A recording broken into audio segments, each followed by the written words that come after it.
going to take you all along with me step by step and show you exactly how I plan out a full week of a 5 in a row lesson. The first thing that I need to do is pick which story we're going to be focusing on for this week. Now, what I did is in my little planning guide thing here that I made, I actually broke down all of the titles into their season. So right now we're technically in the season of fall, and you can see I put check marks next to the books that we've already completed. So I'm going to jump into November. I think we're going to do Cranberry Thanksgiving.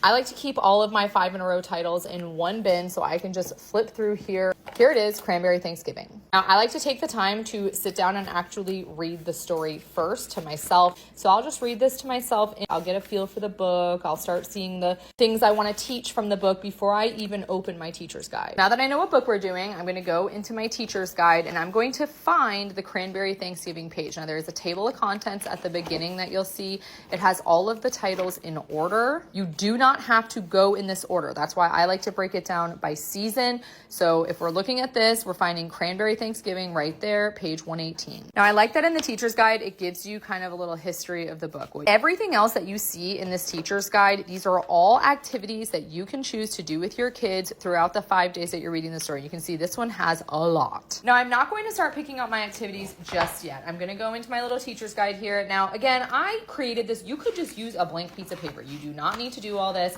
But for me, I needed to see it separated because I am doing it with 2 different groups, my older kids and my younger kids. So because we're doing this story all together, usually I separated Iris and Lucy, and then we have Faith stories over here. We're just going to plan everybody here. We have day 1 through 5. Also need to look at the calendar because if we have like a doctor's appointment or something going on one of these days of the week that I know we're reading this story, I'm not going to choose an activity for that day that's heavy, right? I'm going to choose something a little lighter because I know we've got stuff to do that day. So I've chosen our story, which is Cranberry Thanksgiving. I like to write that up here at the top, and I will show you too a previous week just so you kind of have an idea of how I do this. I usually write the title at the top for both of my girls, so I know exactly what stories to pull from for that week. I also like to put the dates going along the sides. So if we're starting this, let's say 11/3, 4, 5. Each day I have 3 different check boxes to get done for that day. So the first one is core work. On Mondays, we are doing Christian Light Education Math. On Tuesdays, we're doing Christian Light Education Language Arts, and then we are alternating except on Fridays when I have my daughter do both. So I'll just write both here. Then it's time to start planning out the actual activities for each day. Now you can see what I've done in the past. Some days we only do 1 activity. Like today we just did an art activity, but other days when it's like a lighter activity, sometimes I'll add in 2. Here we did geography and social studies. That is totally up to you how much time you have on your hands.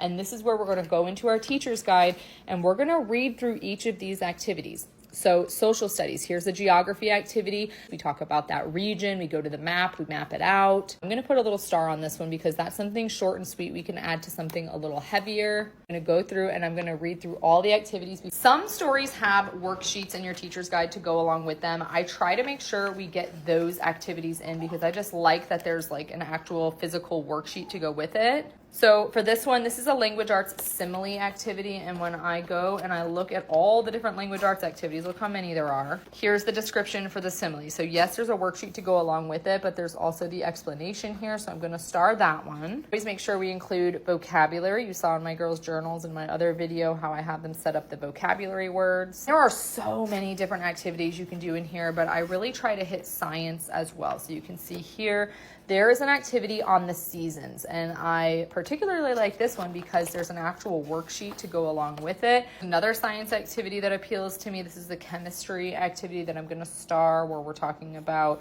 leavening and baking soda, the carbon dioxide, gas bubbles. Like it even tells you what you can use to create your own reaction.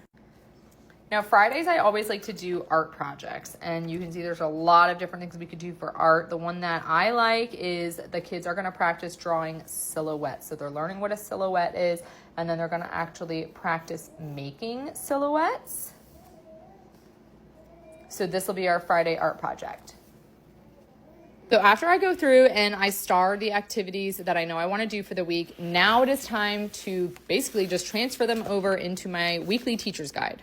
And this is where your own personal schedule is really going to matter. Like for us, Mondays and Wednesdays, we have jujitsu. Tuesdays are days that I like to reserve for science activities because we have more time in the day. So for Tuesday, I'm going to do this first. We're going to do that science reactions activity with the leavening.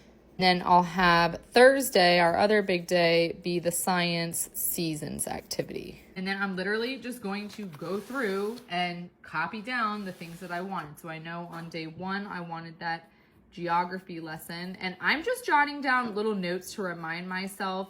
I think that was the maps of New England. When it's time to actually do the activity, I'm gonna pull out my teacher's guide and actually read it verbatim, but this is just like a snapshot. I also like to do our vocabulary on Monday as well. That on Wednesday, I think we're gonna do that language arts activity with the similes. And Friday, we already know that's gonna be our art day. So I'm just gonna put art, and then I know that we're gonna be doing that silhouette activity. So I'm gonna just put silhouettes here.